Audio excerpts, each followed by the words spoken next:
सभी धर्म प्रेमी सज्जनों को सादर नमस्ते। साथियों, मैं सत्य प्रकाश आर्य अपने इस यूट्यूब चैनल पर इस स्वाध्याय सत्संग रूपी आध्यात्मिक चर्चा में आपका हार्दिक स्वागत करता हूं। साथियों, उपनिषदों पर बात कर रहे हैं और उपनिषदों में प्रश्नोपनिषद इस समय क्रम में है। प्रश्नोपनिषद का 6वां प्रश्न और 6वें प्रश्न के 4 श्लोक कल हमने पूरे कर लिए थे। आज 5वां श्लोक लेते हैं। सयमेथा सयथेमा नद स्यन्दमानाः समुद्रेणाः समुद्रं प्राप्यस्तं यक्षन्ति विद्येत् तासां नाम रूपे समुद्र इत्येवं प्रयुज्यते। एवमेवास्य प्रदिष्टिरिमाः षोडशकलाः पुरुषायणाः पुरुषं प्राप्त्यस्तं गच्छन्ति विद्येत् चासां नाम रूपे पुरुषेत्येवं प्रयुज्यते। स एवो कलोमृतो भवति तदेव श्लोकः। इसका भावार्थ है, जैसे नदियां बह रही हैं, समुद्र की तरफ जा रही हैं, समुद्र तक पहुंचकर अस्त हो जाती हैं, उनका नाम रूप छिन्न भिन्न हो जाता है, बस इतना ही कहा जाता है यह समुद्र है। ऐसे ही उस दृष्टा ब्रह्म की ये 16 कलाएं हैं, ये पुरुष रूप ब्रह्म की तरफ ही जा रही हैं, उस तक पहुंचकर ये अस्त हो जाती हैं, इनका नाम रूप छिन्न भिन्न हो जाता है, पुरुष मात्र रह जाता है।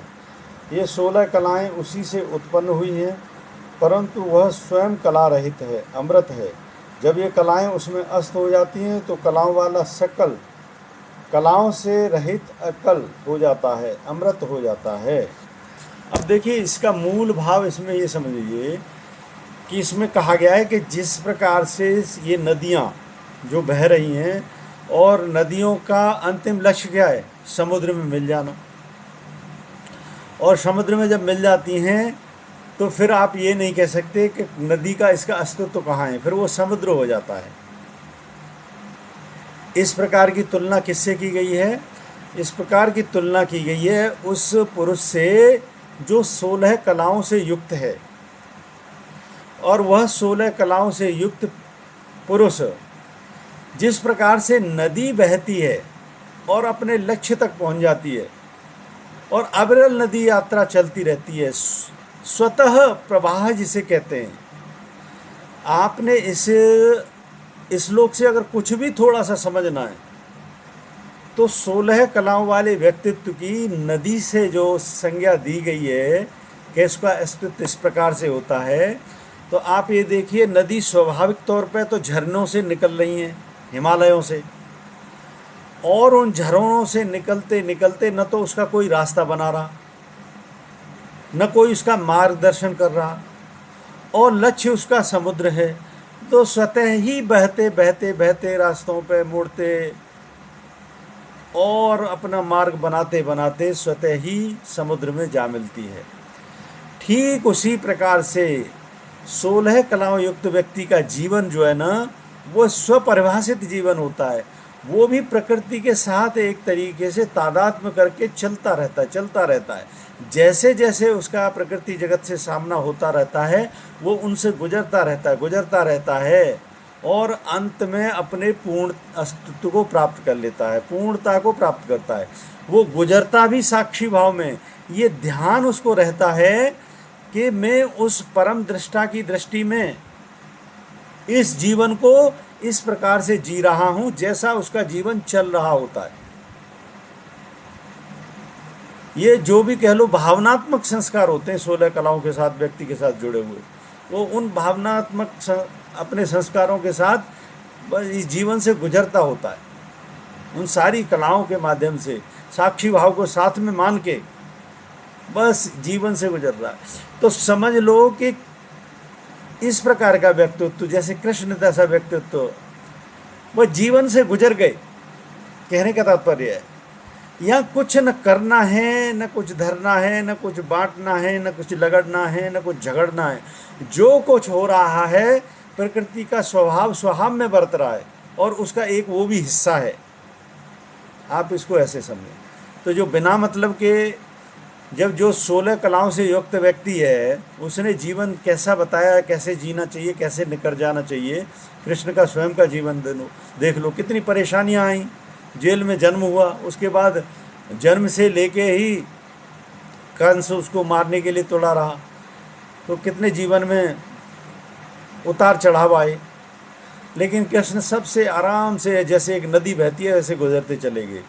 तो पहली बात तो प्रत्येक व्यक्ति जो संपूर्ण कलाओं से युक्त नहीं है, पूर्ण पुरुषत्व, पौरुषीय, अपने गुणों की पराकाष्ठा, उसको निखार नहीं पाया है। तो कहने का मतलब पहले तो निखारे, और निखारने के बाद तभी उस साक्षी भाव का भी पता लगता है कि साक्षी भाव में परमात्मा सर्वव्यापक किस प्रकार से है, और फिर इस जीवन से गुजरता चला जाए। नदी से संज्ञा देने का केवल यही तात्पर्य है। और अंत में क्या कहा है कि वो सगल, यानी जो प्रकट है वो क्या हो जाता है, अप्रकट में समाहित हो जाता है। यानी सारे कार्मिक अकाउंट सब क्षीण हो गए और अप्रकट से पूरी तरीके से मेल हो गया। प्रकृति गुणों में समाहित हो गए और चेतन तत्व में समाहित हो गया, मर्ज हो गया। यही पूर्ण व्यक्तित्व की परिभाषा है।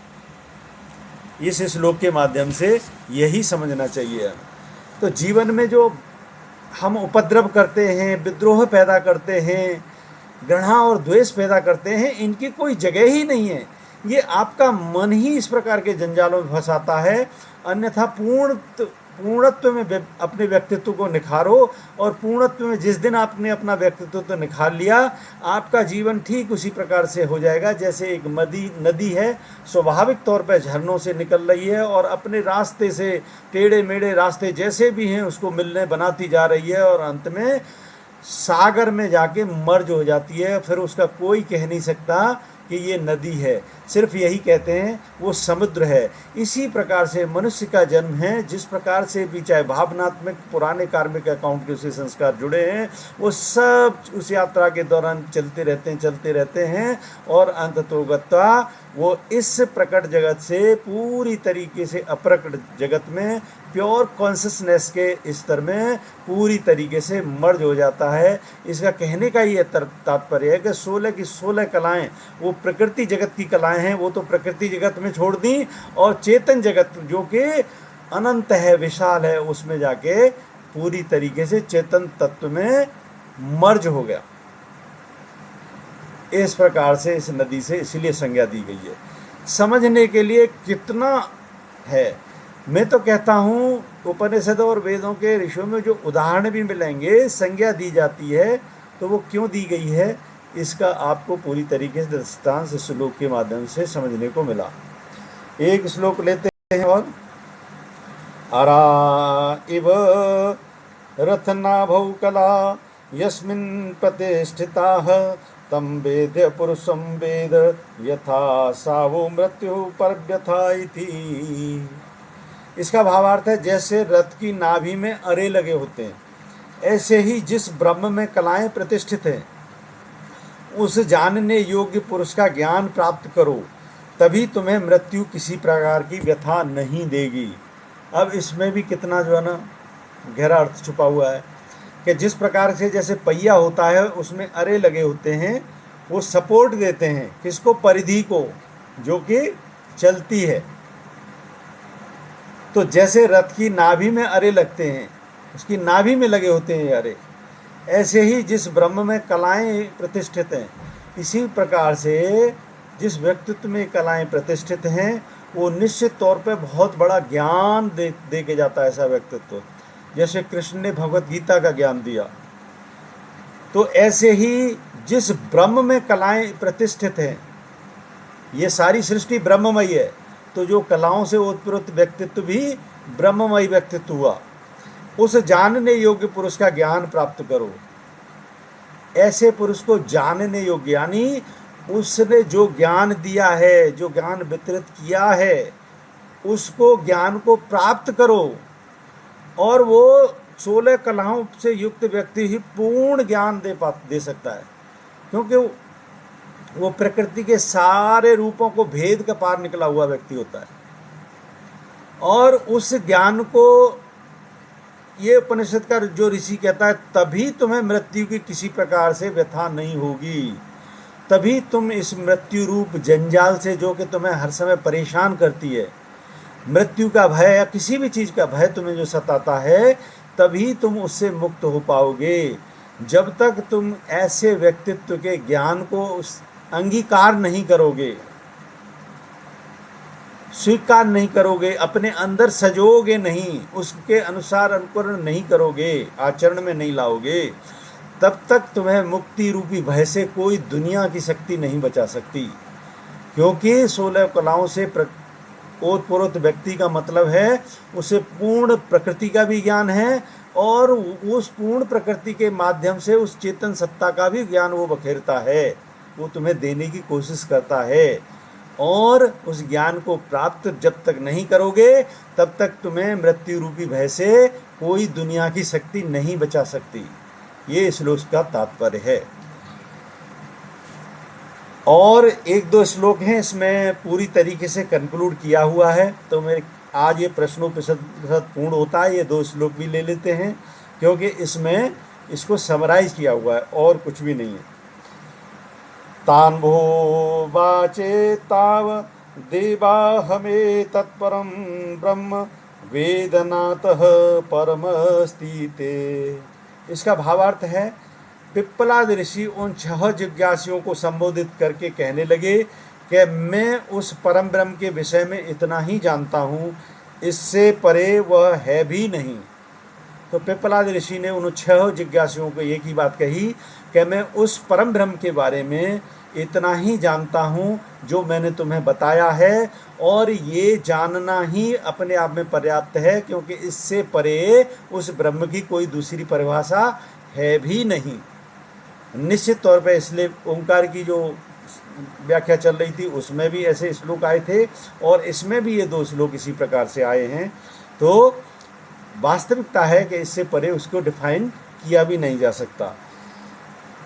अंतिम श्लोक है, ते तमर्चयन्तस्त्वं हिनः पिता योऽस्माकं विद्यायाः परं पारं तारयति। नमः परम ऋषिभ्यो नमः परम ऋषिभ्यः। वे जिज्ञासु ऋषि की स्तुति करने लगे और कहने लगे कि आप हमारे पिता हैं, आप ही हमें विद्यारूपी नदी के परले किनारे लगाने वाले हैं, आप परम ऋषि हैं, आपको बारंबार नमस्कार हो, बारंबार नमस्कार हो। साथियों, यही इस ज्ञान की महिमा है कि अगर आपको कहीं से वास्तविकता में ज्ञान प्राप्त हो रहा है, तो जैसा कि मैंने कहा, ये श्रेष्ठतम धन की संज्ञा दी गई है, ज्ञान धन। तो इस ज्ञान धन को अगर कोई व्यक्ति दे रहा है, उसके पास जैसे संसाधन है उस माध्यम से दे रहा है। मेरा भी वही प्रयास है कि जितना इस ब्रह्म स्थिति को मैंने जाना है, उसी के आधार पर मैं उस आत्मदृष्टा से के स्वरूप से इस ज्ञान को अनुभव करता हूँ और इसके हिसाब से ही बांटने की कोशिश करता हूँ। और प्रत्येक व्यक्ति जो जितना जानता है वही कोशिश करता है। तो जिस प्रकार से पिप्पलादि की ऋषि की वो 6 के 6 जिज्ञासु बड़े ही कृतज्ञता भाव प्रकट कर रहे हैं, बारंबार नमस्कार कर रहे हैं, क्योंकि कोई भी ज्ञान अतुलनीय होता है। कोई भी ज्ञान आपको किस परिस्थिति से, किन विकट परिस्थितियों से, शंकाओं से समाधान की ओर ले जाता है। तो इस प्रकार से ही हमको प्रत्येक को ऐसा व्यक्तित्व बनाना चाहिए कि ज्ञान जहाँ से भी मिल रहा है आपको, ये रुपए पैसे वाले धन से बहुत ही बड़ा धन होता है। ज्ञान अपने आप में बहुत ही बड़ा विशेष धन की संज्ञा इसको दी गई है। तो निश्चित प्रकार से ऐसे प्रकार के धन जहाँ से भी आपको मिल रहा है, उस प्रकार के व्यक्तित्व के पर से आपके हमेशा कृतज्ञ भाव होना चाहिए, हमेशा उसके प्रति एक रिसेप्टिविटी का भाव होना चाहिए, हमेशा उसके प्रति एक सम्मान का भाव होना चाहिए। तभी ये ज्ञान कहीं आपको आपके अनुभव से गुजरेगा और फलीभूत भी तभी होगा। अन्यथा इस प्रकार के ज्ञान को आप कभी फलीभूत भी नहीं हो सकते। और इसमें जो बातें कही गई हैं कि मृत्यु रूपी जो शंकाएं हैं, आपके जीवन में जितने भी भय हैं, आपके जीवन में जितने भी उपद्रव हैं, उनसे भी आप पार नहीं पा सकते। तो श्रेष्ठतम ज्ञान हमने इस प्रश्नोपनिषद के माध्यम से इस प्रकार से समझा। तो जिस प्रकार से इस कृतज्ञता उन जिज्ञासुओं ने ऋषि प्रहलाद के प्रति की, उसी प्रकार से ज्ञान जहाँ से भी हमको प्राप्त होता है, हमें हमेशा उस व्यक्ति विशेष के प्रति कृतज्ञ रहना चाहिए और अपना पूरी तरीके से विनम्रतापूर्ण भाव और एक जो है ना मान सम्मान भाव उस व्यक्ति के प्रति हमको रखना चाहिए। तभी ये ज्ञान सार्थक भी हो पाता है, फलित भी हो पाता है और आपके जीवन में कुछ अच्छा कर पाता है। इस प्रकार से हमने प्रश्नोपनिषद आज पूर्ण किया। मुझे उम्मीद है ये चर्चा अवश्य पसंद आई होगी। पसंद आई है तो इस वीडियो को लाइक करें, अधिक से अधिक शेयर करें, क्योंकि ज्ञान को शेयर करने से भी आपके ज्ञान में वृद्धि होती है। और इसी प्रकार से बने रहें मेरे साथ। बने रहने के लिए बहुत बहुत धन्यवाद। ओम सब नमस्ते।